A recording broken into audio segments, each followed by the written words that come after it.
Hey, it's Dan, the old buzzard here. Thought I'd do a quick follow-up on some maintenance I did and posted a video about a while back. It looked to me like maybe it was time for brakes. So I did get a new set of brake pads, and doggone, those things are expensive. But in any case, I thought after looking at them and then looking at what I have for brakes left, I may have overestimated how worn they were, but I'm going to pull at least one caliper off so I can get an accurate comparison between the old pads and the new pad. If they're 50% or more, then I'm going to put the new ones on. If it's less than 50% worn, I'll probably just leave the old ones on until I need them, maybe next year. Anyway, just thought I'd make a quick catch-up video. And while I've got it off, you might remember I've got a little bit of a worn bushing in the lower A-arm on the rear. So I do have those now, and I'll be replacing them. I was kind of surprised that they're not a real hard nylon bushing. They're actually flexible, which kind of surprised me. I've put updated bushings in other vehicles before, and they were hard Teflon or something like that, and these are actually soft. We'll get to that, but we'll see if these calipers come off easily or not. Okay, I turned the rattle gun down to about 40 pounds, or the compressor down to about 40 pounds. I'm going to use the rattle gun on it, and I certainly don't want to bust these screws out or anything. And the gun I have has got reverse, but no control over how much reverse. So about 30 pounds, just enough to make it spin. Let's see if I can get in trouble here. Come right out. Yeah, baby, that's what we like, no problems. That would have come out with just the regular old T30 on a ratchet too, but since I had the gun here. Okay, remove the bolts here. And there's another one up top. Right there. And I'll get those out. Okay, I wish I had two hands to do this with, but I don't even have the top bolt out. It's just loosened a turn or so, but you can lift the caliper up now, and out comes that pad anyway. Now we'll take it up to the bench and we'll compare it. It looked real thin to me when I looked down in it, but I guess, I compare everything to automotive parts. But let's go compare it against, the brand new pad that I bought. Okay, there we're running. There we go, we're running. Okay, so the brand of pad I bought is Northridge. They were, tell you the truth, it was hard to find a set of pads other than the stock ones from Can-Am, and I'd swear they run $100 or more just for the pads. Anyway, it was really hard to find any kind of aftermarket pads that were specifically for the trail. They looked identical, X3 pads and whatnot, but I wasn't about to risk it. This Northridge name, I had them listed specifically for the trail, and they're a ceramic pad, so I thought I'd give them a try. But look at this. When we get down here and look at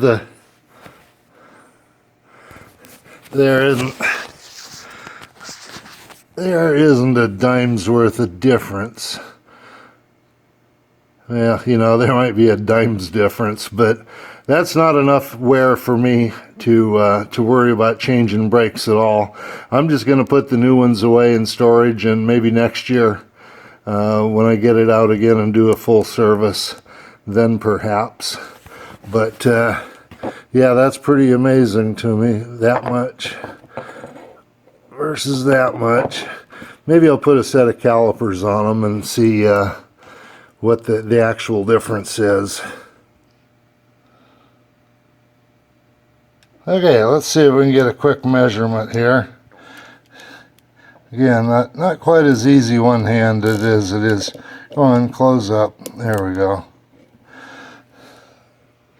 And let's see, I always got to think about this for a second before I can figure out what it says.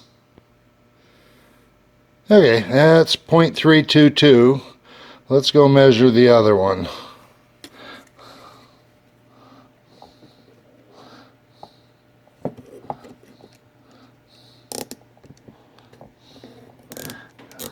Again, it's kind of clumsy one-handed, but 0.328. 0.322 to 0.328 is just a few thousandths of an inch difference. I should correct that into millimeters, but that's nothing. I'm not going to worry about the math. On it goes. I just pulled the back one out too. Not the back, well it is, it's the back of the caliper. It's actually got more meat on it than the outside of the caliper. So these holes that are on top, the way I've got it oriented now, that's what those pins that I first took out go through. They hold the pads in there. Pretty interesting design, but now we got to get her back together. So that's a two-handed job. Sorry.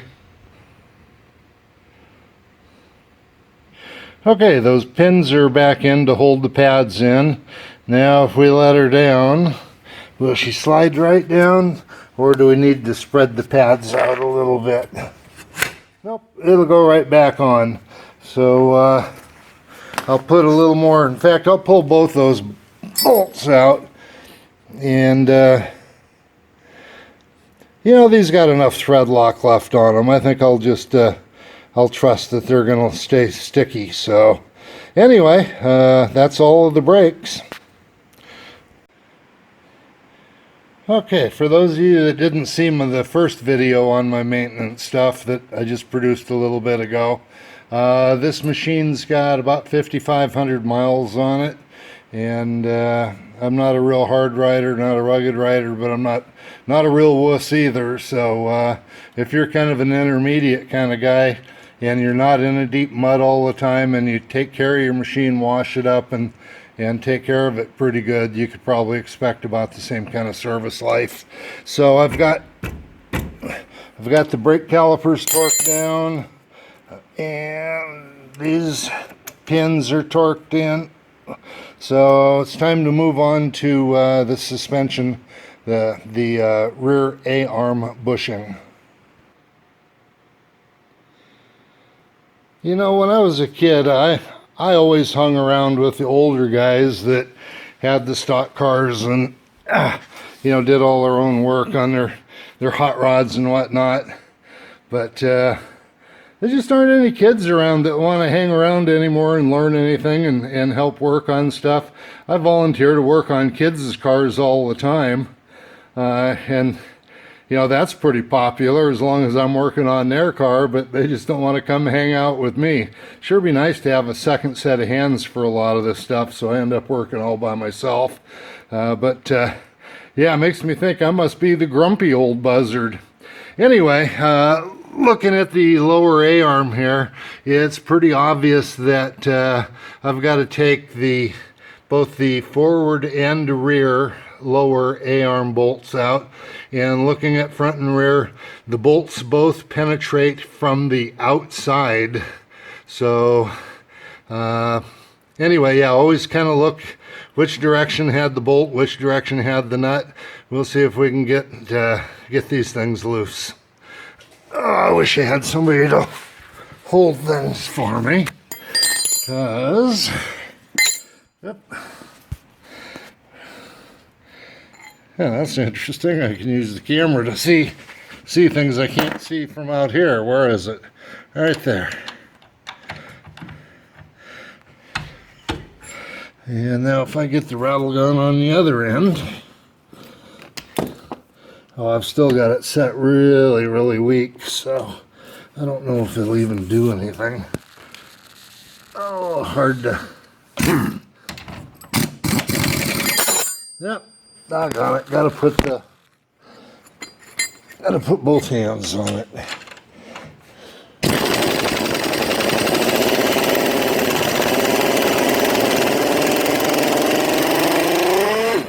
That works. I should have a little tripod for the phone. And then one more bolt. Hang on, guys. Yeah, I wish I could show you. Oh, you know, what if I got right underneath it? Hey, that might be a tricky view there. So, get that on. That wasn't the wrench. Where's the wrench? Keeping my tools right is often a problem. Oh, it is right.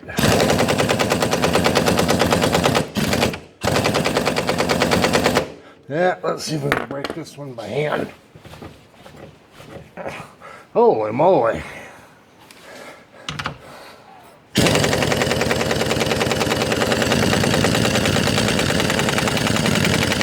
There it goes.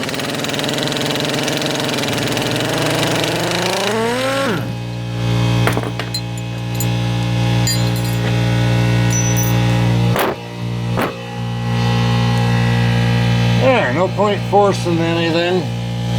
So, anyway, now it's another two-handed job to get those bolts out of there.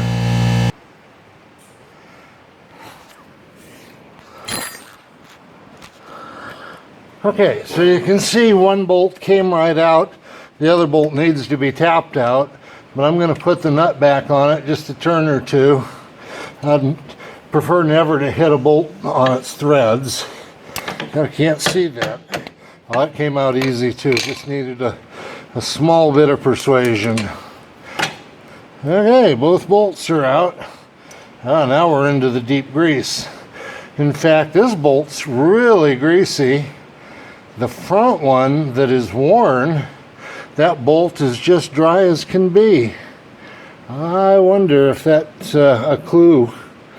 I know I've greased everything regularly, so let's see. Can you tell? The back bolt has a ton of grease on it. The front bolt is completely dry and shiny. We'll investigate that. Let's make sure that we're getting grease up in there. Okay, I've put a strap around it, so let's see if we can lift the upper A-arm and the hub assembly up. Yep, it comes right up. So that leaves the A-arms down there exposed. Let's go down there and see what it looks like. I wish I was young and limber again. And not so damn big. Okay. So I can see some grease. Let's see, what do we see here? So there's where they're held. And I can see grease inside here. I don't know why the bolt wasn't wet like the other one was. Anyway, I don't know how well this is going to come out. So the bushings are in here. How do we get... Oh, again, this one-handed stuff just is hard to do. So anyway, it looks like I got to get a screwdriver or something and knock these plastic. Come on. Yeah, I'll have to get a tool to pry the bushings out with. Or I'm probably supposed to knock, there we go, knock the center out first. There's the center bushing. So it could be that actually this metal bushing's worn and it's not the rubber. Like I say, that's rubber. I'm used to you know, high performance stuff is just hard nylon or Teflon or, but there we go. Now these come out. So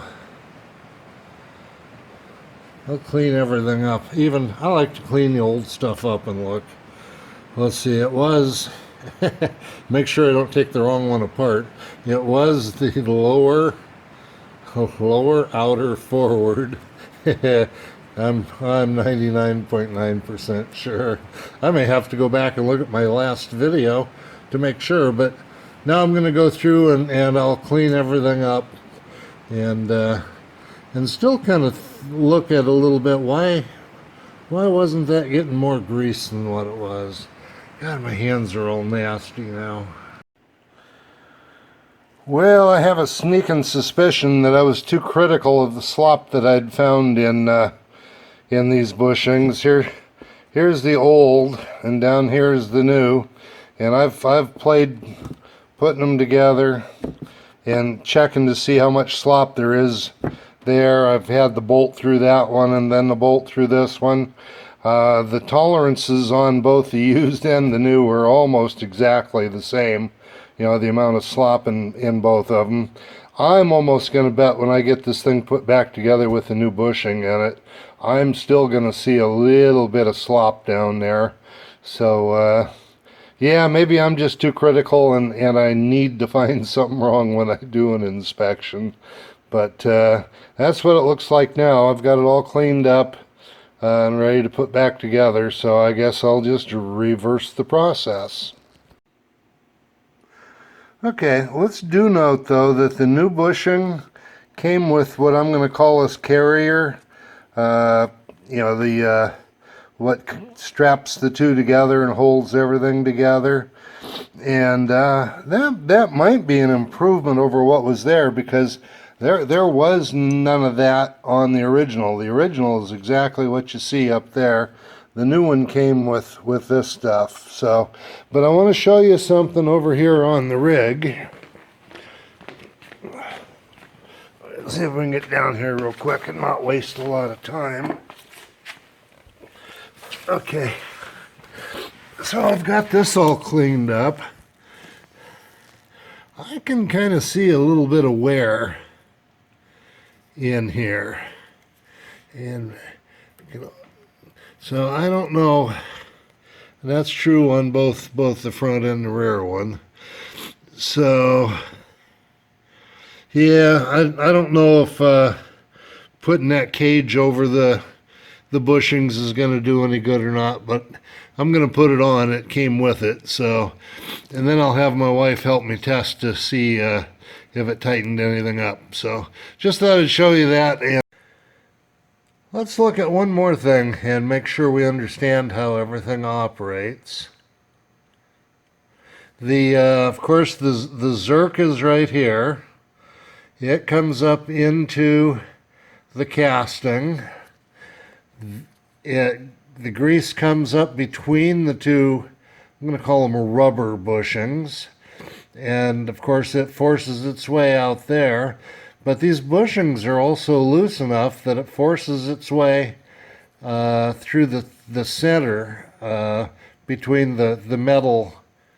I'm supposed to know what the word for that spacer is. There's a better word than spacer, but between the spacer and the rubber. And then you can see the three marks for the grease to escape when it gets out there. So it should grease inside and outside of the bushing. And yeah, I guess the bolt being dry really didn't mean anything, because there's really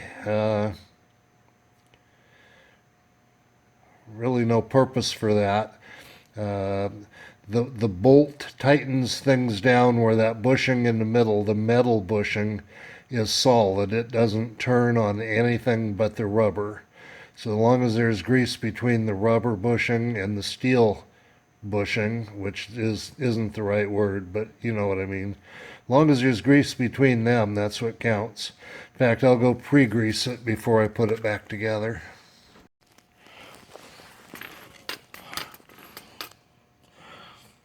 Okay, so I've pre-greased it. I'm going to stick that one in from the back. And this one, that one in from the front. What have I got on it? Just a little dust bunny. And we'll squeeze those together. So, and Then we'll see if this little plate will fit on it too. Yeah, Dan the one-handed mechanic.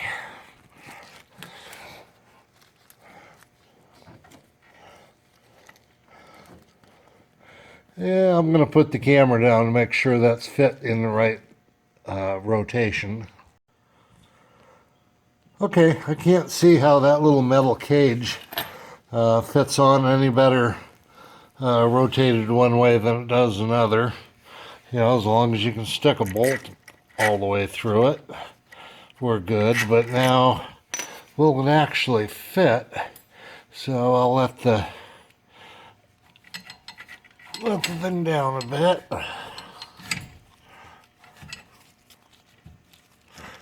Will it go in there is the question. Now I do have to have two hands. Yeah, I'll set the camera under it again and see what happens.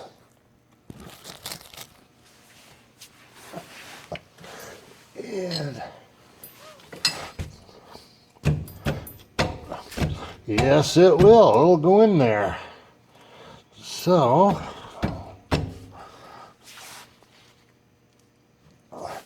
and let's see, I should probably get a Phillips screwdriver to stick through the bolt hole to center it. Yeah, it's awful close the way it is. Anyway, yep, I'm going to grab a Phillips screwdriver. Okay, so we'll stick a little Phillips in there to start the centering. Yep. And a little bigger Phillips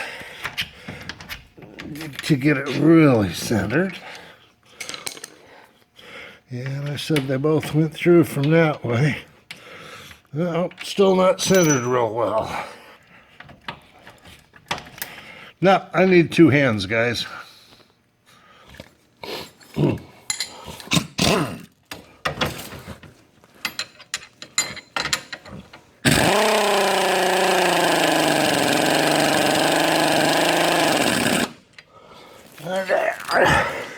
And then we'll finish torque it with a couple of regular wrenches, but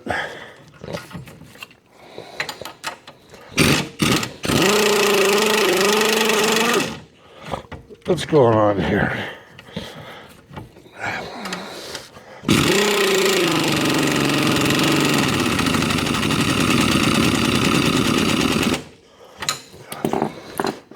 Okay, so let's see, that's a 15 millimeter. Now I'll just grab a socket, come to think of it. Ouch. Ow! Break my knuckles twice.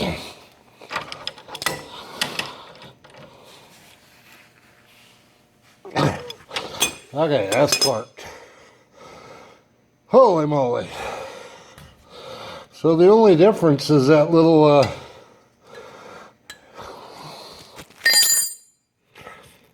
that thing there. So I'll get a grease gun and shoot some grease in both of those. Okay, well, let's kind of have a second thought and a second look before we put the tire back on. See, I've had those two pins out. They hold the brake pads basically into the caliper. There's a bolt on top of the caliper, a bolt on bottom of the caliper. Those are torqued back down. They hold the caliper onto the frame or the A-arms or whatever the heck we want to call it. So I'm good there, and I've definitely retorqued the two lower A-arm bolts. They're not coming back off. I guess it's time to put the tire on and see if we've made any improvement. Again, I'm really suspicious that I was just overly critical of the little amount of play that was there. Although I know in a regular vehicle that would be considered too much and you'd want to tighten it up. So again, tolerances for these things I guess are different than tolerances in cars. Okay, this is the moment of truth. I've got my wife Judy outside on the tire here. She's going to wiggle it back and forth as hard as she can. So go ahead, Judy. Give her a big rock. Is that as hard as you can do it? I think I'm seeing the same movement. You can rock it a little harder than that, can't you? I don't know. I'll try. Give it some gusto.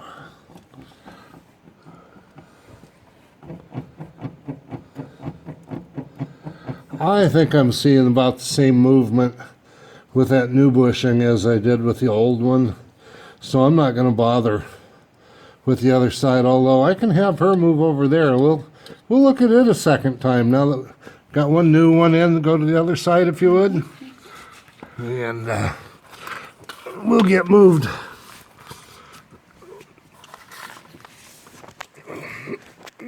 Over to this side.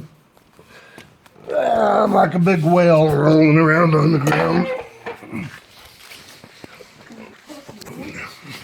Okay, hang on a second. Okay, wiggle this one. This one moves more. Huh? This one moves more. Yeah, actually, I can see a in and out movement on it. Try not to turn the tire forward and back. Just no, try not to turn the tire like that. I'm trying not to. Okay, do it again. That's as hard as you can do it? I'm sorry, dear. Yeah, maybe that one does look looser than the other side. Let's go back to the other side again. Okay, I think what happened, I had pulled the jack out from under it so I could get under here with the camera a little more easily. When I took the jack out, my jack stands weren't even. So this side that got the new bushing, it was sitting on the tire. So it wasn't in the air anymore. Where the other side that showed the wobble, it was still off the ground and in the air. So I'm going to ask the wife to wiggle. Hang on a second. I don't see the machine moving. Yeah, I can still see that bushing move a little bit. But not like the other side.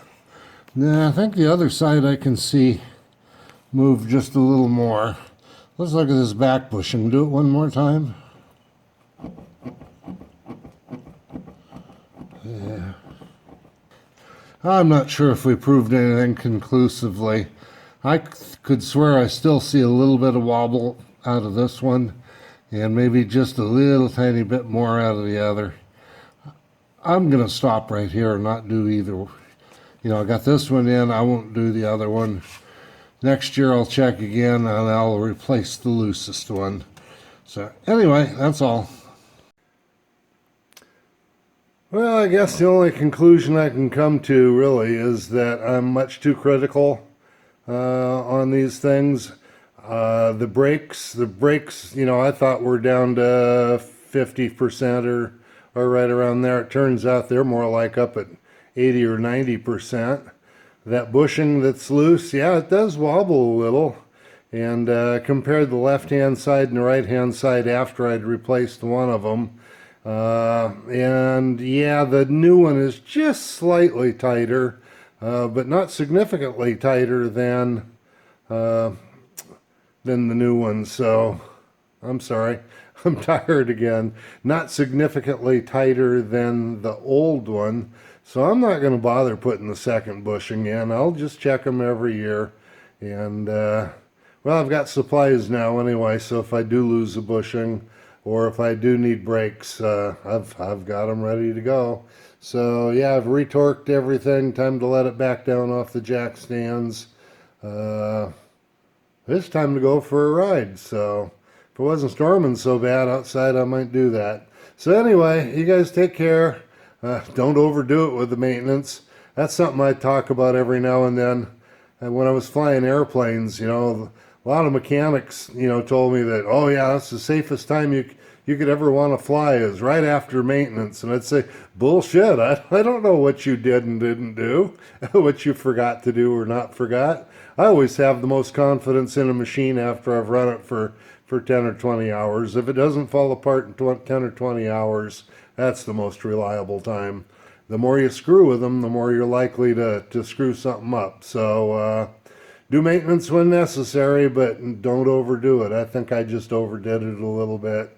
I think everything went back together just fine, but time will tell. Anyway, take care. Old Buzzard out.